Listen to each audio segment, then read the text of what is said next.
Hello friends, नमस्कार। मैं प्रियंका स्वागत करती हूँ आप सभी का आपके अपने चैनल टारगेट टीचर जॉब में और target UP TET CTET app में।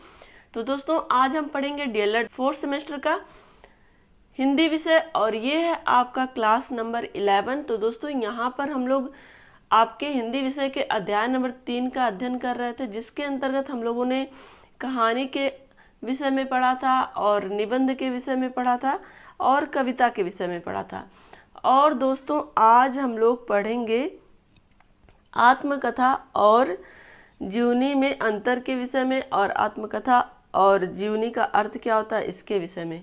तो दोस्तों, इसके पहली वीडियो में हम लोग जीवनी का अर्थ एवं परिभाषा देख चुके हैं, लेकिन फिर भी आज हमें जीवनी और आत्मकथा के अंतर को समझना है, तो इसलिए एक बार हम लोग जीवनी का अर्थ एवं परिभाषा देख लेते हैं। क्लियर? तो चलिए यहाँ पे हम लोग देखते हैं। सबसे पहले जीवनी का अर्थ है। यहाँ पर देखिए, जिस रचना में किसी विशेष व्यक्ति का प्रामाणिक और विश्लेषणात्मक जीवन वृत्त रहता है उसे जीवनी कहते हैं। जीवनी साहित्य की महत्वपूर्ण विधा है जिसमें किसी महापुरुष या विख्यात व्यक्ति के जीवन की घटनाओं, उनके क्रियाकलापों तथा अन्य गुणों का आत्मीयता, औपचारिकता तथा गंभीरता से व्यवस्थित रूप में वर्णन किया जाता है।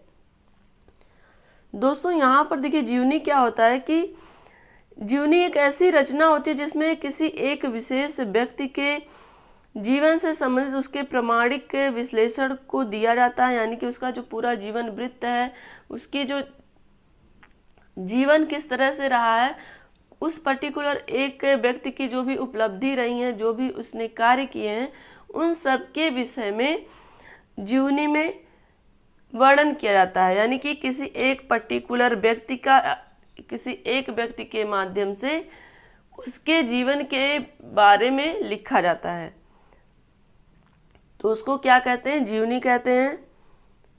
दोस्तों, यहाँ पर देखें आगे, डॉक्टर श्याम सुंदर दास के अनुसार जब कोई लेखक वीर पूजा की भावना से प्रेरित होकर किसी महान व्यक्ति की, चाहे वह किसी भी क्षेत्र से संबंधित हो, जीवनी लिखे तो वह जीवनी है। दोस्तों, यहाँ पर देखिए कि कोई भी लेखक जो किसी एक से प्रेरित हो रहा है और उसके बारे में कुछ लिखना चाह रहा है, यानी कि जिस तरह से एक पुजारी के लिए पूजा होती है, उसी तरह से अगर हम देखें तो एक लेखक का जो भी रचना वो करता है, लेखनी लिखता है, वो भी उसके लिए एक पूजा होती है। तो लेखक अपने संदर्भ में अगर बात करे तो वो जब किसी महान व्यक्ति के बारे में लिखता है तो यानी कि वो वीर पूजा की भांति होता है, और वहाँ पर वो उस व्यक्ति के पूरे जीवन चरित्र के विषय में, उसके कार्य, उसकी उपलब्धि, उसके प्रत्येक जीवन से संबंधित, यानी कि चाहे वह सामाजिक जीवन उसका रहा हो या राजनीतिक या जिस तरह की भी उसके पास उपलब्धि रही हो, उसके बारे में पूरा अच्छे ढंग से वर्णन करता है लेखक तो वो क्या हो जाती है? जीवनी हो जाती है। क्लियर? तो दोस्तों, आगे चलते हैं। ये तो हम लोग पढ़ चुके थे, लेकिन एक बार हमें अगला टॉपिक जानने के लिए दोनों पढ़ना जरूरी है, चाहे वो जीवनी हो या आत्मकथा हो। क्लियर? यहाँ देखिए, आत्मकथा का अर्थ एवं परिभाषा। आत्मकथा के माध्यम से व्यक्ति तत्कालीन समय और सामाजिक परिस्थितियों के संदर्भ में स्वयं को रखकर अपने भाषा, कर्म, अपने विचारों और व्यक्तित्व की गहन और पारदर्शी पड़ताल करने की रचनात्मक कोशिश करता है। तो दोस्तों, यहाँ पर देखिए, जो आत्मकथा होती है वो स्वयं उसी व्यक्ति के द्वारा लिखी जाती है जिसके बारे में वो लिखा गया, यानी कि आत्मकथा जो होती है वो स्वयं के बारे में स्वयं के द्वारा ही लिखी गई रचना होती है, जिसमें जो व्यक्ति होता है वो अपने साथ घटित हुई घटनाओं, साथ ही उस समय का जो भी सामाजिक परिवेश रहा है और जो भी उस समय के भाषा, धर्म, जाति, सारी चीज़ों से संबंधित जो भी घटनाएं घटित हुई रहती हैं, उसके जीवन से संबंधित उसके बारे में लिखता है। तो दोस्तों, यहाँ पर आगे हम देखें,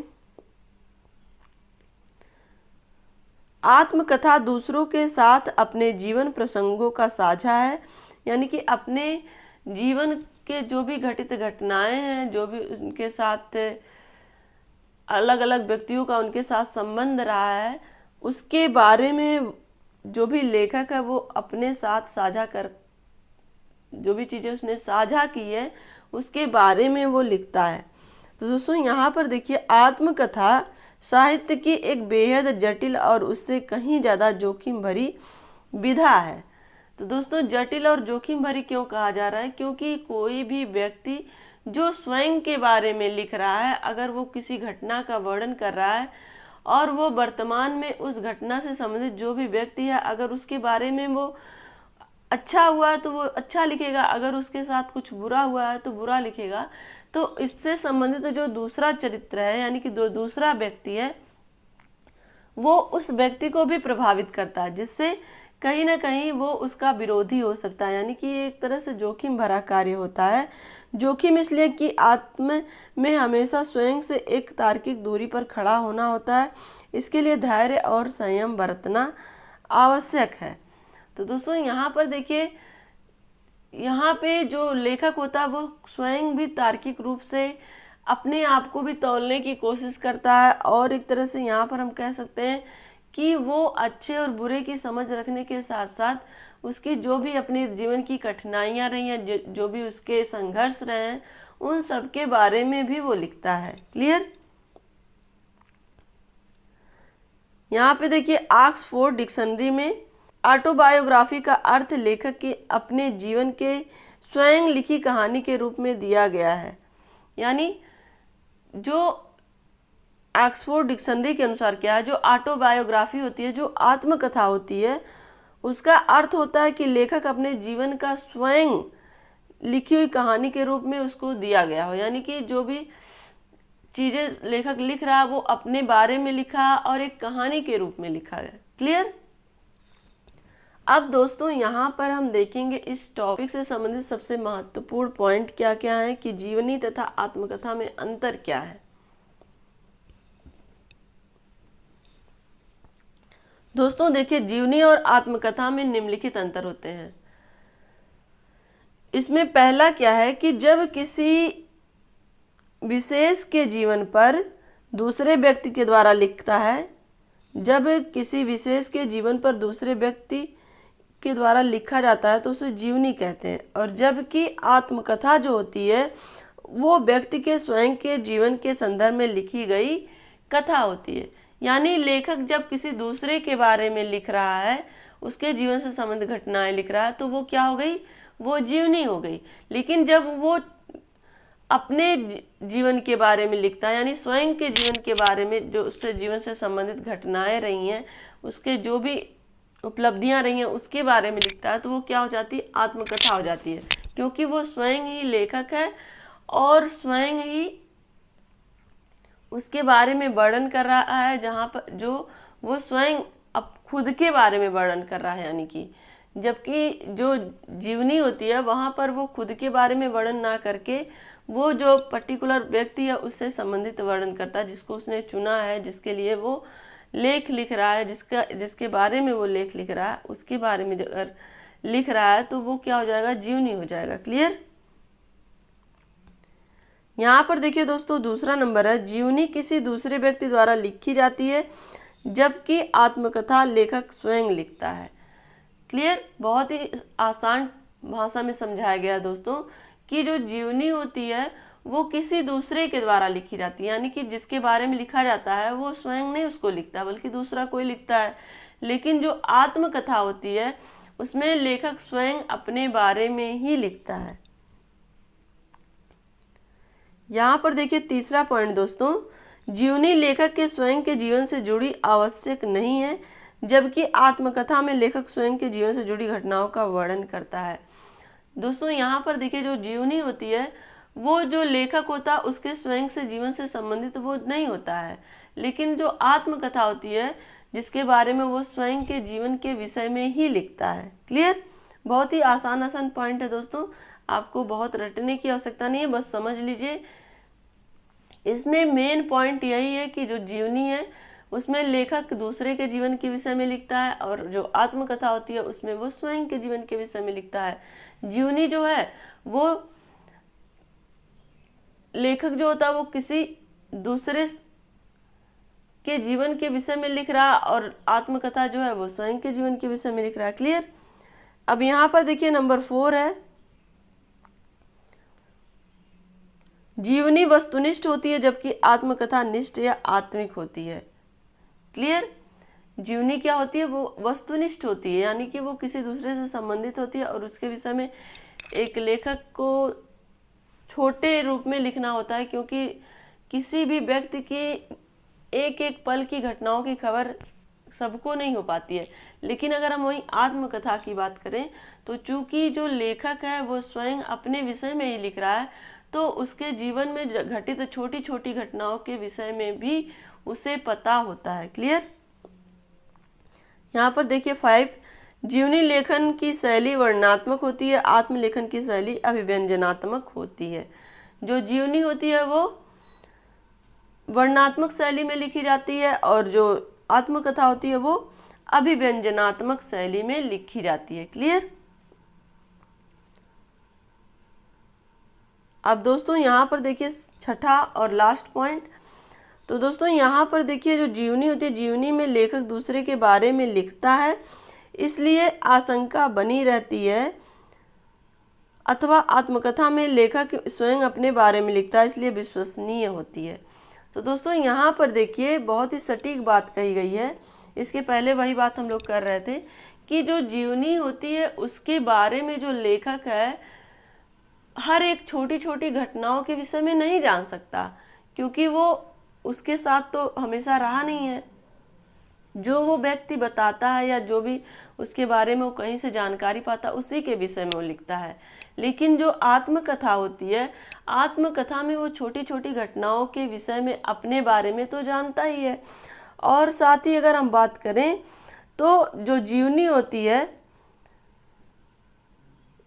लेखक दूसरे के बारे में लिख रहा है तो कहीं ना कहीं उसको जो घटनाएं हैं उसके संबंधित तो उसकी आशंका बनी होती कि जो भी चीज़ें मैं लिख रहा हूँ कहीं इसमें कुछ त्रुटि तो नहीं हो रही है, या इस तरह की जो भी घटनाएं घटित हुई हैं वो उसका जो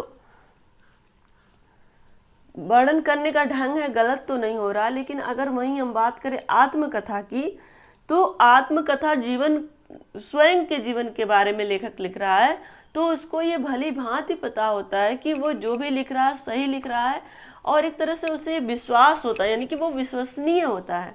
और वहीं अगर जीवनी की बात करें तो जीवनी में आशंका बनी रहती है। क्लियर। तो ये दोनों अंतर होता है। कहाँ पे?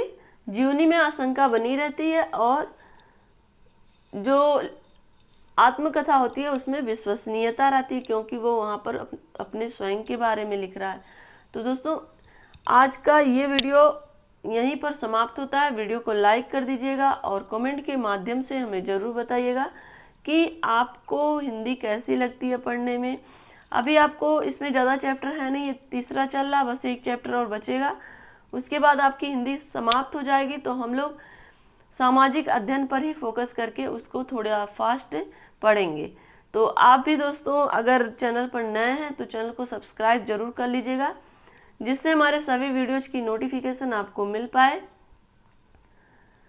और दोस्तों यहाँ पर आप वीडियो को लाइक कर दीजिएगा और अपने दोस्तों के साथ शेयर करिएगा, अपने जो भी फ्रेंड सर्किल है, अपने कॉलेज की जो भी ग्रुप है उसमें शेयर करिएगा, और कमेंट के माध्यम से हमें ज़रूर बताइएगा कि हमारा ये प्रयास आपको कैसा लगता है। साथ ही अगर कोई भी चीज़ें आपको कहीं भी कुछ भी दिक्कत हो तो ज़रूर कमेंट किया करिए, जिससे हमें पता चले, और इससे दोस्तों हमें फीडबैक भी मिलता है कि हम जो भी पढ़ा रहे हैं आपको कितना हद तक समझ में आ रहा है।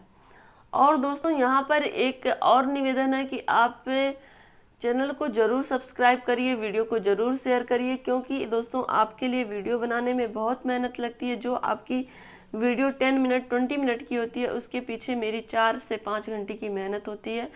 तो उस मेहनत को सार्थक करने के लिए आप चैनल को ज़रूर सब्सक्राइब करिए, अपने दोस्तों के साथ ज़रूर शेयर करिए। मेरी बस आपसे यही निवेदन है। तो दोस्तों आप अपनी मेहनत जारी रखिए, अपना स्टडी जारी रखिए, और अपनों का ध्यान रखिए, अपने आसपास सफाई रखिए। हमसे जुड़ने के लिए थैंक यू सो मच। जय हिंद।